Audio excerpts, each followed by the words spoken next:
Hey everyone, Mary Meston again, Empowered Solutions Group, back at you with a video on pivoting. So I think we've talked, if you listened to my last video, we talked about the importance of pausing. And I actually have a program coming up because I do coaching with a lot of folks, particularly those that are stuck professionals or feeling the need to make a change, particularly since the pandemic. So we talked about pause, the importance of pausing before we run to another job, particularly if there's one that we're in that we don't care for. And actually, you probably remember this little diagram I shared with you that I've yet to put in pretty PowerPoint, but I'm going to. And the importance of pausing there, we talked about the importance of some meditation, some journaling, and actually just taking a breath to get a little more clear on ourselves. And in that particular diagram, we talked about write down your passions, write down what you can get paid for, write down what you love to do, and write what the world will pay for. In that diagram, you'll see they are concentric circles or a Venn diagram, and it actually will kind of cluster and show you what you love to do and can you get paid for it? What will the world pay for? And is it something you like? Those kind of things. So that's what we talked about in the last video. So this one is on pivot. And the importance of pivot is in taking that information, what do you want to do with that? Pivoting could be as simple as revalidating you're in a job you love, or this is the place for you to be, and maybe just work on some of the things in the company you're at. Maybe it's same position, different company. Pivot doesn't have to be a 180, a 270, a 90, but it could be. So the concept of pivot here is pivot whatever needs to be done. It could be just a little tweak, or it could be a big pivot. Go to retirement. Lucky you if you can do that. Another big pivot. Leave your corporate gig and go start your own business. Do a side hustle. We'll talk about that. That's a whole other thing. The idea of pausing and hustle don't work together. So we'll talk about how to do that side thing and not necessarily hustle. But let's get back to pivot. So the second part of this program that'll be coming up this fall is the importance of pivoting. And given my years of working both in corporate as well as a small business owner, working with women, working with people all over the globe, the concept of pivoting is I want to get you grounded in 3 different activities. I'm going to give you kind of a preview here of those activities. So you've actually kind of delineated or lined out, what are you passionate about? What do you love to do? What will the world pay for? And so that's giving you some ideas, right? So it's very typical with all those ideas to go, which one first? What do I do? What's most important? It's one of the first activities we're going to do, and let me show it to you here. And this is, I want to thank Richard Bowles from back in 1989. If anybody ever gotten What Color's Your Parachute? There's some great career work done then, and he's actually done a new edition. And definitely share all kinds of information about that if you're interested. But I want to snag his Prioritization Grid, and I'm sharing it and snagging it, and we'll give him credit because putting this grid together is just a little too much work for me, and I'm learning how to make things as simple as possible. I want to infer and help you understand that things can be done simply yet have success. You can have satisfaction, and it doesn't have to be like a hustle. So Prioritization Grid, I don't know if you can see that. Let me see. There we go. Looks a little scary, doesn't it? I know it's a little confounding. But basically, it's a grid where you actually put down all those items that you're passionate about or things that are priorities for you, and you list them out. And what you actually do is go through, you can do up to 24 here, and you actually then weigh 1 against 2, 2 against 3, 12 against 17. And while it may seem like a fairly long exercise, it really goes quite quickly. And it helps you then, putting down all those passions, those interests, priorities, it helps you relatively weigh what's most important. The intention is so you come up with things we can focus on, so we don't focus on everything and do nothing. A client of mine from about a year ago, her short case, sharing the story of the case for her was she really wanted to have flexibility to be home with her children as well as have a very strong career. And she had some limitations about region, industry, types of bosses. Those things were the most important to her. And as we went through this grid, it really helped her realize that it wasn't necessarily a type of industry that she was interested in. That was like 20th on her list, whereas she had thought it was. She had thought, well, I've always done this and worked in this type of company, so I have to do that again. And so this really helped us, helped her get more clear on what are must-haves. Think about this as your must-haves, nice-to-haves, and oh, wouldn't that be lovelies, right? That's one thing technique we'll learn in this program. So what we've done is created all our passions, kind of got things out there. We're thinking out of the box. We've actually done some weighting or prioritization. And then what I actually have people do, because what we're doing right here is basically diverging.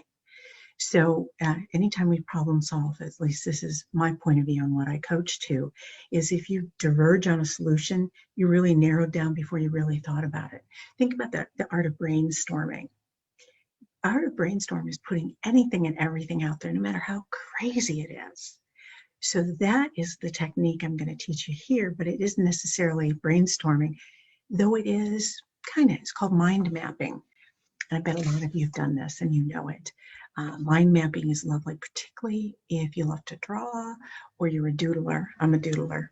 I want to show you kind of this is a map and you'll see it in the program as I'm showing it to you here. And what you can see is it's just a really lovely journey. And this is actually a document we'll share with you to show you how do you mind map. And the concept here is I want you to get crazy. I want you to think out of the box. You now know your passions, what you love to do, what the world may or may not pay for. And so let's start doing a mind map.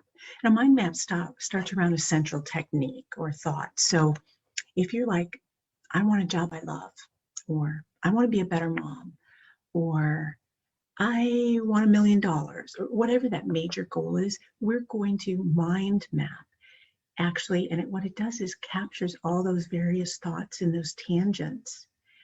And it helps construct and put what's up in here on here.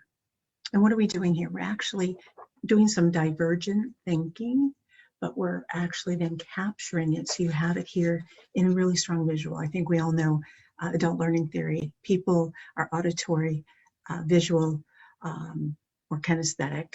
And in this course, we're going to be doing all of that. Not just listening to me, you can see me, you can actually do things. So it's all those learning abilities. So this is a wonderful technique that we'll talk more about.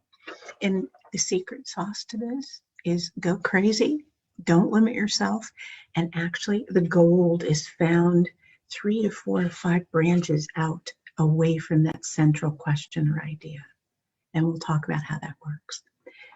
So these are all tools that we're talking about on pivoting and how to pivot, because we've decided, and we took a pause, we're feeling stuck, we're not feeling satisfied, we're overwhelmed, we're confused, we've paused. We've got a little more clear on ourselves, what we love to do, what's a priority for us. We thought crazy out of the box, right? 2 other techniques I'm going to teach you, and this is a really fun one. I'm looking to see if I have it here in front of me, and if I don't, I apologize. So what we're going to do is what's called design thinking. Actually, people basically starting with the end in mind. So you've done all these crazy thoughts. You have maps, you have your mind map, you have your prioritization grid. So what this is a lot of stuff, Mary. What are we going to do with it? Well, what we're going to do is do end in mind. So I'll have you and actually work through what's called, looking at the end in mind.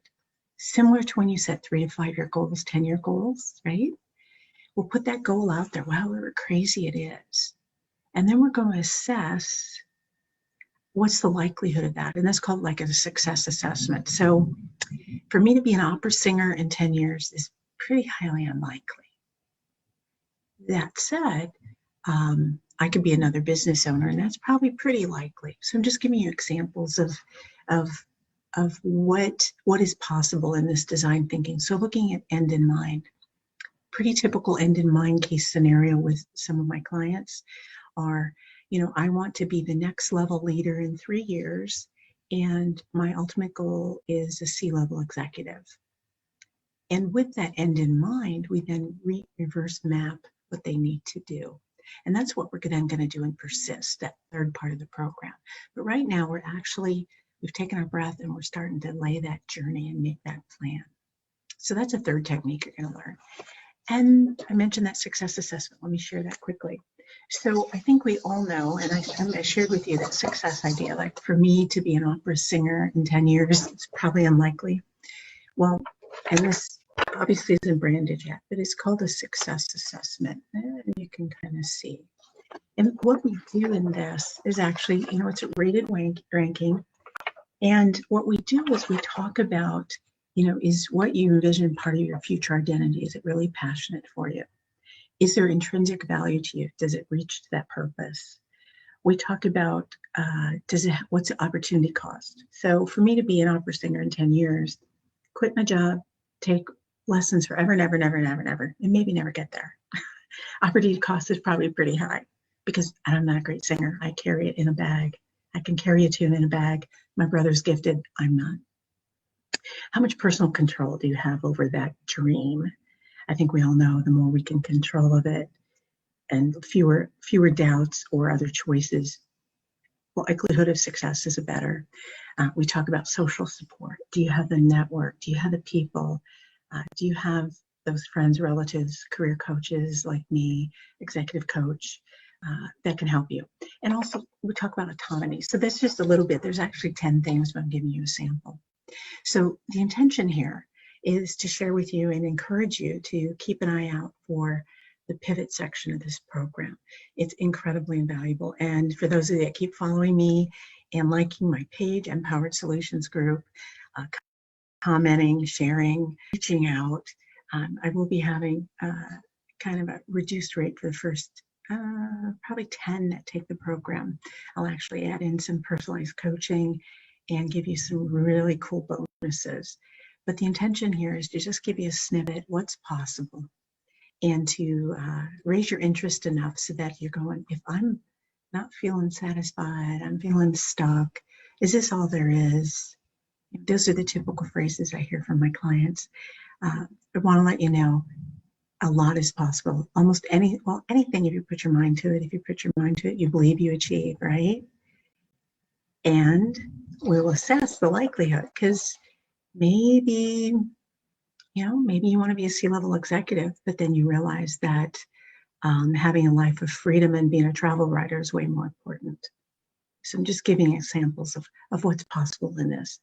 But I want to encourage you to keep your eyes out for the next section. I'm going to be talking more about PERSIST. And PERSIST are those, once we know that path you want to create, we know that end in mind, we lay out the steps and we'll talk about key things: influence, productivity, keeping your energy and health up, having courage. Courage is a big one. So all of those are really key things in the concept of persisting. In other words, staying true to your path and knowing that the best is just yet to come. So thank you for listening.